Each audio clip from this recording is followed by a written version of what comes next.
Provérbios 6, versículos de 16 a 19.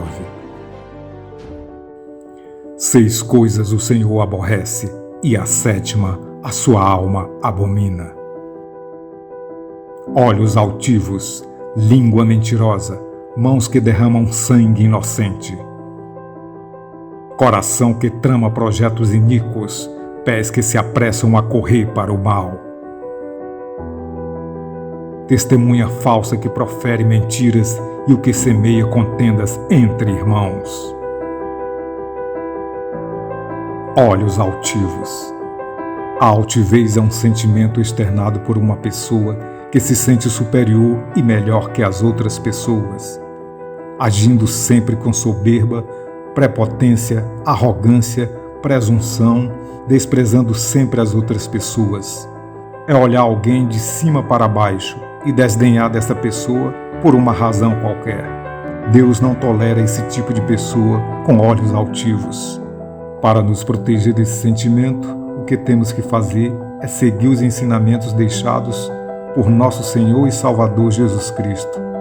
A humildade, a bondade, a servidão, a tolerância e o perdão. Língua mentirosa. A mentira foi a artimanha usada por Satanás para enganar os anjos no céu e fazer sua rebelião contra Deus. A mentira também foi a arma que o diabo usou para fazer Adão e Eva pecarem contra Deus. Deus é a verdade, o contrário da verdade é a mentira. O diabo é o pai da mentira. A verdade pertence a Deus e o mentiroso será castigado por Deus. Muitas pessoas confiam na mentira, achando-se capazes de enganar as pessoas e até mesmo o próprio Deus. Esquecem-se que Deus sonda os nossos corações e conhece os nossos pensamentos. O servo do Senhor deve abandonar a mentira e observar a lei do Senhor. Assim como Deus aborrece a mentira, o servo do Senhor também deve proceder dessa mesma maneira. Mãos que derramam sangue inocente. Em Gênesis 6:13, a violência é citada como motivo para a destruição da humanidade pelo dilúvio. Em Provérbios 24, versículos 1 e 2, aprendemos que o servo do Senhor deve procurar ficar longe dos violentos. Diz assim: não tenhas inveja dos homens malignos, nem queiras estar com eles, porque o seu coração maquina violência e os seus lábios falam para o mal. Como vemos, Deus nos adverte para ficarmos longe da violência. Antes de usar o rei da Babilônia para destruir a cidade de Jerusalém, Deus explicou para o seu povo os motivos para esse castigo. Deus fala que dentre os erros do povo, a terra estava cheia de violência. A nossa sociedade está contaminada pela violência. Por isso, é necessário que os pais ensinem para os seus filhos a necessidade de viverem uma vida em comunhão com Deus. Estar em comunhão com Deus vai nos proteger para não sermos contaminados pela violência de um mundo cheio de caos, desespero, corrupção, violência, maldade e crueldade. Coração que trama projetos iníquos. Em Marcos 7:21, Jesus disse: porque dentro do coração dos homens é que procedem os maus pensamentos. Portanto, Deus sonda o nosso coração e conhece os nossos pensamentos. Nada fica oculto diante do Senhor. Os perversos sempre tramam contra os justos, procurando sempre uma maneira de praticar sua maldade. Há tanta injustiça no mundo que as pessoas boas ficam desesperadas.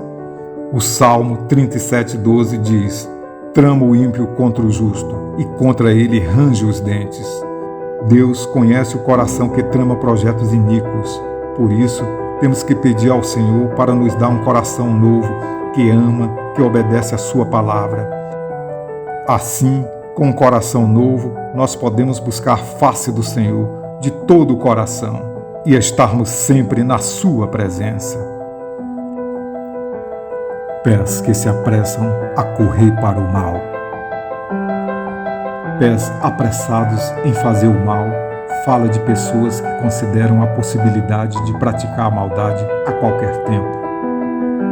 Pois diante dos seus olhos, o mal é sempre a melhor opção. Deus criou o ser humano para servi-lo, por isso devemos sempre dedicar os nossos corpos como sacrifícios vivos para Deus e fazer a sua vontade. Quando a pessoa cede às tentações e corre para a prática do pecado, ela é rejeitada por Deus. Em Provérbios 1, Deus nos adverte sobre o perigo de entrar no caminho dos malfeitores. Diz assim: Filho meu, não te ponhas a caminho com eles, desvia o teu pé das suas veredas, porque os pés deles correm para o mal e se apressam em derramar sangue. O verdadeiro discípulo do Senhor tem que aborrecer o mal e ser amigo do bem. Deus pede para não praticarmos o mal, bem como nos afastarmos dele.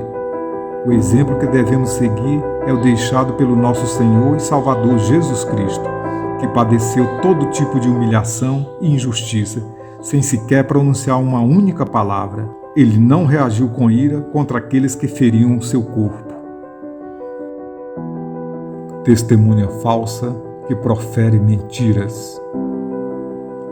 É aquela pessoa que, em juízo, dá falso testemunho, proferindo mentiras para prejudicar alguém, acusando-o de algo que não cometeu.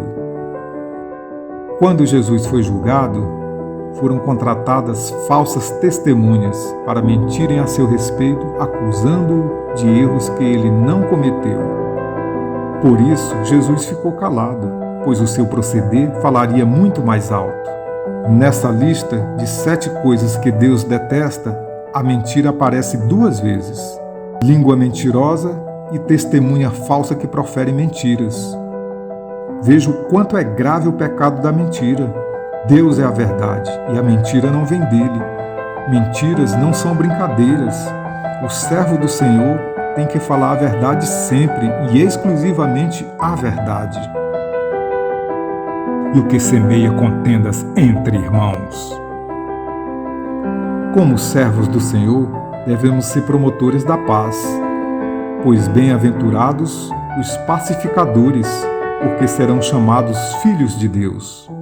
Pacificar significa fazer a paz. Como servos do Senhor, temos que semear a palavra de Deus e não semear contendas. Satanás é o nosso inimigo e adversário. Onde existe inimizade e adversidade, o diabo está presente. Por essa razão, a nossa missão é unir as pessoas e não separá-las. Contendas são obras de maldizentes. Sem lenha, o fogo se apaga, e não havendo maldizente, cessa a contenda. Provérbios 26, 20. Há, infelizmente, pessoas nesse mundo que se ocupam falando mal dos outros e semeando contendas. Deus detesta tal comportamento. Em Romanos 1,29, Deus inclui a contenda entre os piores pecados. A soberba é uma das fontes das contendas que dividem os irmãos. Em Provérbios 13,10 diz assim: da soberba só resulta a contenda, mas os que se aconselham se acha a sabedoria. Provérbios 17, versículo 19, afirma o mesmo fato. O que ama a contenda, ama o pecado. O que faz alta a sua porta, busca a ruína. Por isso, devemos trabalhar ainda mais nesses dias, antes da volta do nosso Senhor e Salvador Jesus Cristo. Não precisamos ter medo, porque o seu reino certamente virá. Devemos proclamar com coragem a todos os que quiserem ouvir a mensagem de salvação do nosso Senhor e Salvador